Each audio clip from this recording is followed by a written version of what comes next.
ketiga, pengganti Rasul.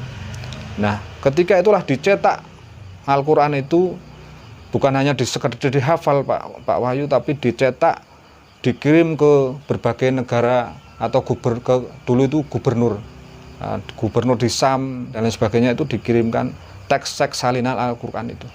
Namanya disebut Mushaf Utsmani karena yang jadi ketika itu berupa mushaf yang berupa kulit binatang Pak Wahyu, itu pada pemerintahan Utsman bin Affan. Nah, itulah teks Al-Quran. Dan teksnya sekarang Pak Wahyu masih ada, salah satunya ada di Turki, teks asli Al-Quran di zaman sahabat Utsman, dan itu adalah murid daripada Nabi Muhammad SAW. Itu teksnya Pak. Nah, secara bacaan Pak, maka dari Nabi itu ke para sahabat. Nah, sebelumnya dari Malaikat Jibril. Malaikat Jibril itu setiap bulan Ramadan Pak Wahyu, itu selalu tadarus dengan Nabi. Nabi membaca Al-Quran di depan Malaikat Jibril, begitu, setiap bulan Ramadan. Nah, disitulah maka di dalam Islam ada disunahkan tadarus. Nah, begitu.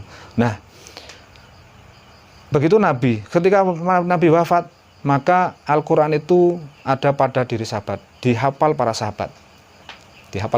Para sahabat membacakan terus pada murid-muridnya, ya anaknya, ya keturunannya, ya murid-muridnya daripada sahabat ini.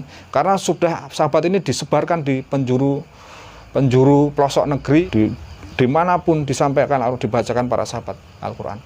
Maka generasi murid daripada sahabat ini namanya tabi'in. Nah, tabi'in ini Pak Wahyu, ini menghafal Quran dari sahabat ini, menghafal Quran. Ada teksnya, ada, dan hafalan itu terus diwariskan dari generasi ke generasi.